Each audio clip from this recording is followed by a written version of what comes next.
स्वागत है आपका मेरे YouTube चैनल में। आज का टॉपिक है हमारा समास। आज हम इसके अंतर्गत समास के बारे में जानेंगे कि इसका अर्थ क्या होता है, इसकी परिभाषा क्या होती है और इसके कितने भेद होते हैं। तो आइए देखते हैं। समास का अर्थ होता है संक्षिप्तीकरण, यानी दो शब्दों के मेल से बना छोटा रूप, दूसरा छोटा शब्द। या इसकी परिभाषा से हम समझेंगे, दो या दो से अधिक सार्थक शब्दों के मेल से बने नए शब्द को समास कहते हैं। देखो यहाँ पे क्या है, दो या दो से अधिक शब्द मिल रहे हैं, दो शब्द मिल रहे हैं। इससे पहले हमने संधि के वाले टॉपिक में देखा था, दो वर्ण जब आपस में मिलते हैं तो उन्हें संधि कहते हैं। वर्ण हमें पता है क्या किसे कहते हैं, जैसे क और ख, ये क्या है, वर्ण है। और शब्द क्या होते हैं, जब दो वर्ण आपस में मिल जाते हैं तो एक शब्द का निर्माण करते हैं, तो वो होता है शब्द। तो समास है कि जब दो सार्थक यानी जिनका कुछ अर्थ होता है, जब वो दो शब्द आपस में मिल जाते हैं और वो दो मिलके एक नया शब्द बनाते हैं तो उसे समास कहते हैं। तो समास को जानने से पहले हमें कुछ शब्दों को समझना आवश्यक है। इसमें कुछ शब्द होते हैं जैसे समस्त पद, पूर्व पद, उत्तर पद और समास विग्रह। आइए हम इसे एग्जाम्पल के माध्यम से समझेंगे। जैसे मैंने यहाँ पे एक शब्द लिखा रसोई घर, ये हमारा जो एक शब्द है ये होता है समस्त पद। अब जो इसमें शब्द है ये दो शब्द मिलकर बना हुआ है, रसोई प्लस घर। तो जब हमारा ये जो समस्त पद होता है, इसका जो पहला शब्द होता है उसे पूर्व पद कहते हैं, यानी जो रसोई है वो पूर्व पद है और जो घर है वो हमारा दूसरा शब्द होता है, उसे उत्तर पद कहते हैं। और समास विग्रह क्या होता है, विग्रह का मतलब होता है टुकड़े करना या टुकड़ा होना। तो यानी जब दो शब्दों या दो पदों का विभाजन होता है तो उसे विग्रह कहते हैं। यानी इसमें हम इसको तोड़ के लिख देते हैं कि रसोई का घर या रसोई के लिए घर, रसोई का घर। तो हमें पता चल जाता है रसोई का घर कौन सा है, तो हमारे दिमाग में बात आती है किचन की बात हो रही है। तो इस तरह हमने देखा कि कैसे समस्त पद होता है, पूर्व पद होता है, उत्तर पद होता है, समास विग्रह होता है। इन चार बातों पे ही समास टिका हुआ होता है। एक और एग्जांपल के माध्यम से हम देखेंगे। मैंने यहाँ पे एक शब्द लिखा राजकुमार, ये हमारा समस्त पद है और इसमें जो पहला शब्द है राज, ये हमारा पूर्व पद है और कुमार ये हमारा उत्तर पद है। और हम इसका समास विग्रह करेंगे तो राजा का कुमार। अब हमने इन पदों को विभाजित कर दिया, अलग अलग कर दिया, तो ये होता है समास विग्रह।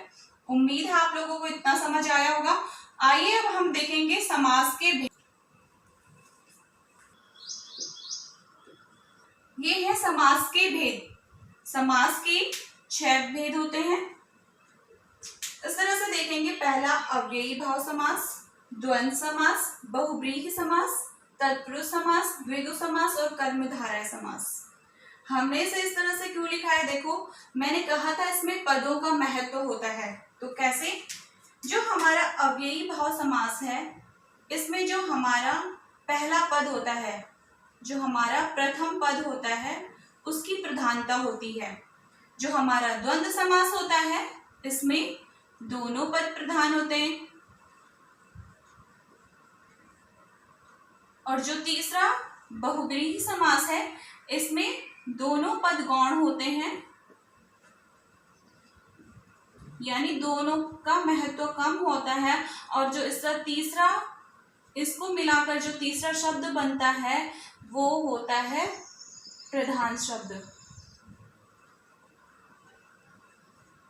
और जो हमारा तत्पुरुष समास, द्विगु समास और कर्मधारय समास है, इन तीनों में उत्तर पद प्रधान होता है।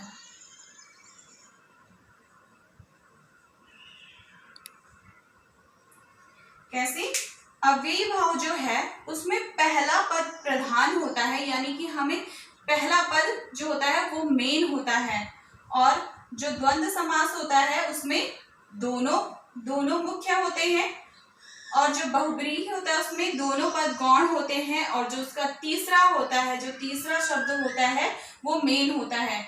और तत्पुरुष द्विगु समास कर्मधारय में उत्तर पद हमारा प्रधान होता है। तो आइए देखते हैं अव्ययी भाव समास।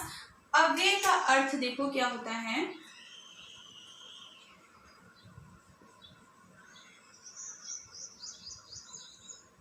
पहला अव्ययी भाव समास, इसके अर्थ से ही हमें पता चल रहा है अव्यय। तो जिसका प्रथम पद अव्यय हो उसे अव्ययी भाव समास कहते हैं। दूसरी तरह हम ले सकते हैं जिसका प्रथम पद उपसर्ग हो। उपसर्ग हमें पता है जो कि किसी शब्द में पहले जुड़कर उस शब्द का अर्थ बदल देता है, वो उपसर्ग होता है।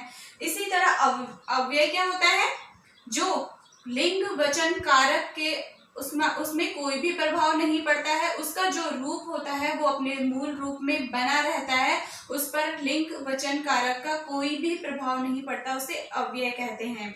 तो अव्ययी भाव समास मतलब जिसका पहला पद अव्यय हो।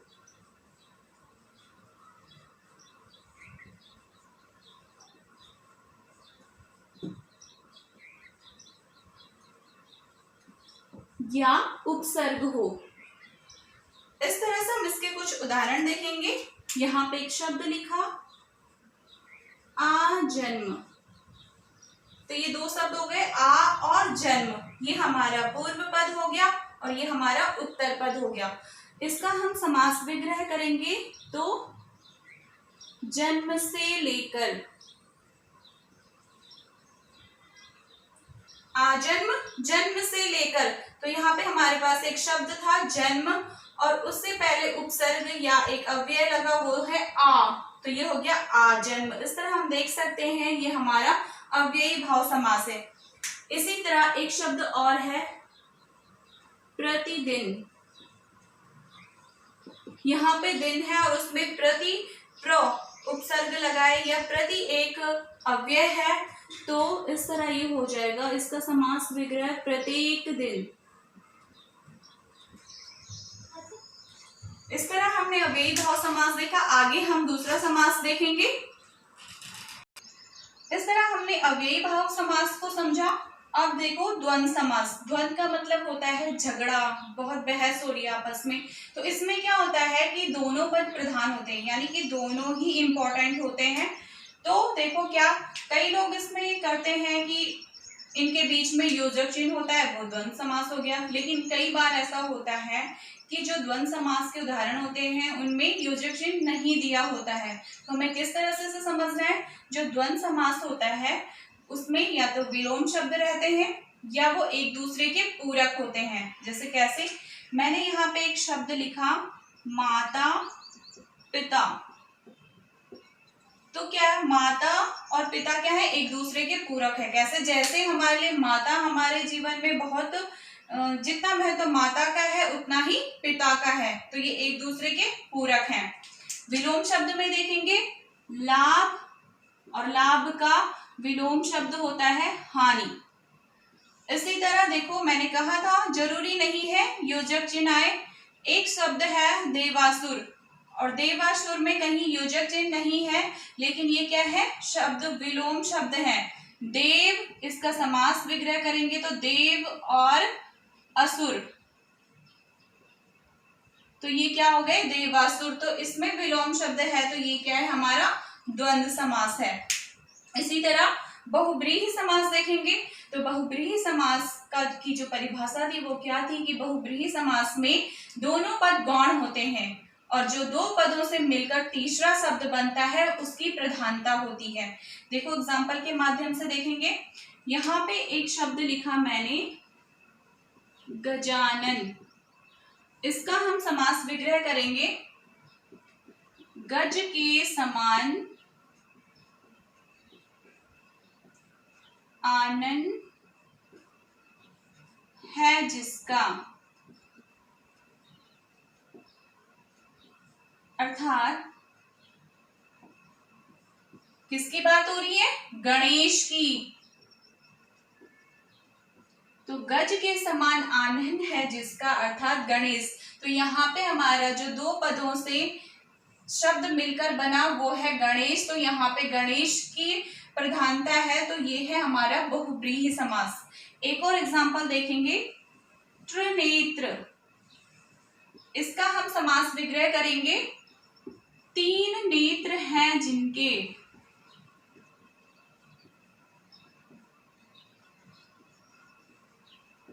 तो किसके होते हैं तीन नेत्र, किनकी बात हो रही है, अर्थात शिव। तो यहाँ पे इस शब्द की प्रधानता है, तो ये क्या है, बहुव्रीहि समास है। अगला समास है हमारा तत्पुरुष समास। तत्पुरुष समास में क्या होता है कि जो उत्तर पद होता है वो प्रधान होता है, उत्तर पद की प्रधानता होती है।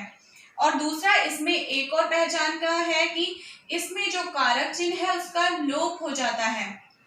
कारक चिन्ह हम तभी पहचान पाएंगे जब हमें समास विग्रह करना आता होगा।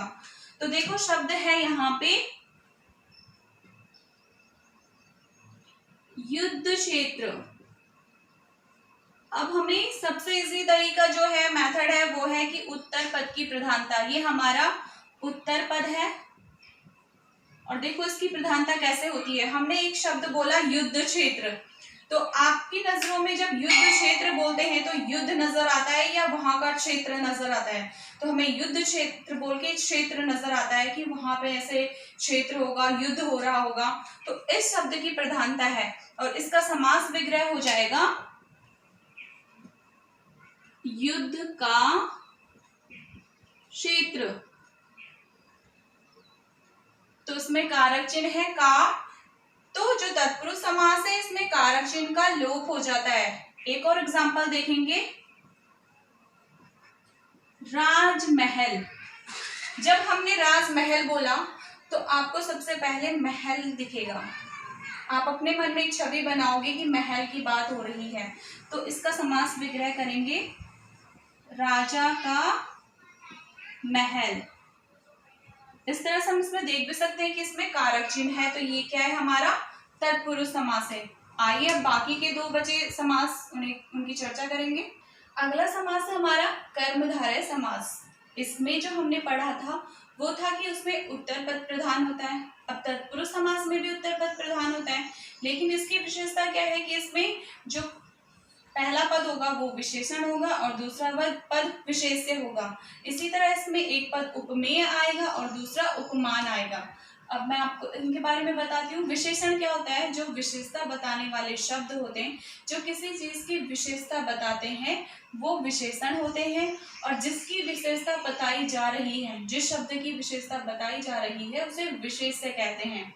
इसी तरह उपमेय, जिससे उपमा की जा रही है, जिसकी तुलना की जा रही है, जिस वस्तु की तुलना की जा रही है वो उपमेय है और जिससे की जा रही है वो उपमान है। इस तरह हम देखेंगे इसको एग्जाम्पल के माध्यम से। मैंने यहाँ पे एक शब्द लिखा नील गगन। इसका समास विग्रह करेंगे नीला है जो गगन।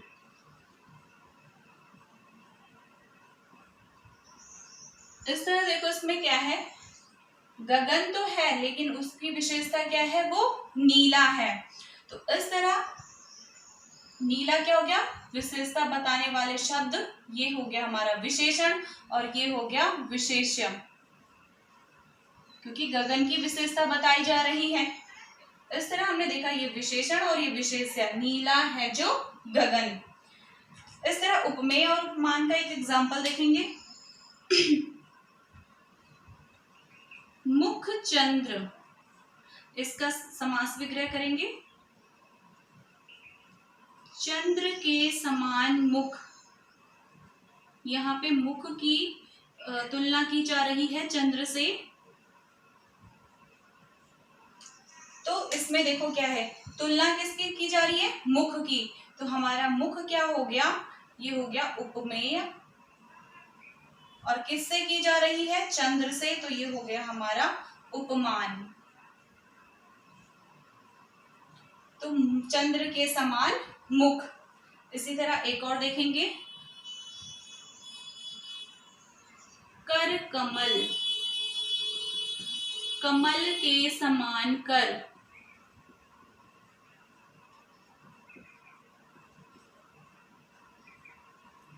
इस तरह इसमें भी क्या हो गया, कर की तुलना हो रही है कमल से, ये हमारा उपमेय हो गया, और जिससे तुलना हो रही है वो हमारा उपमान हो गया। इस तरह हमने कर्मधारय समास को देखा। आगे हमारा द्विगु समास बचा है, उसके बारे में चर्चा करेंगे। अगला समास है हमारा द्विगु समास। इसमें भी हमारा उत्तर पद प्रधान होता है, लेकिन इसकी एक पहचान है कि इसका जो प्रथम पद होगा वो संख्यावाचक होगा। जो हमारा द्विगु समास है उसका जो हमारा प्रथम पद होता है, यानी जो पूर्व पद होता है, वो संख्यावाचक होता है, यानी उसमें कोई ना कोई एक संख्या आएगी।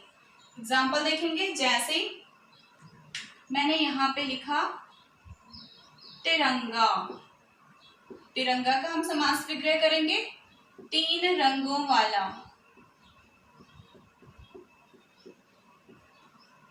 इस तरह हमें पता चला यहाँ पे हमारी संख्या आ रखी है 3, तो ये क्या है, द्विगु समास है। जैसे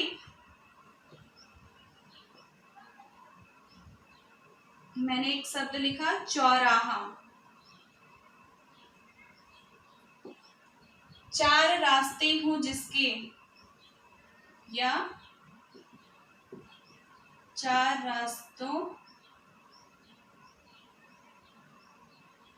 रास्ते हों जहां।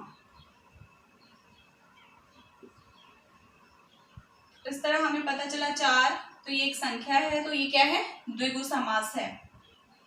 इस तरह सप्त ऋषि, इसका समास विग्रह करेंगे 7 ऋषियों का समूह।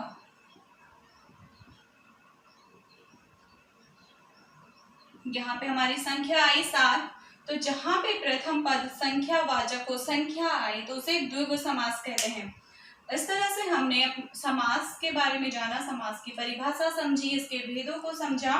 उम्मीद है आप लोगों को ये वीडियो पसंद आई होगी, तो लाइक कीजिए, शेयर कीजिए, कमेंट कीजिए। सो बाय बाय, टेक केयर।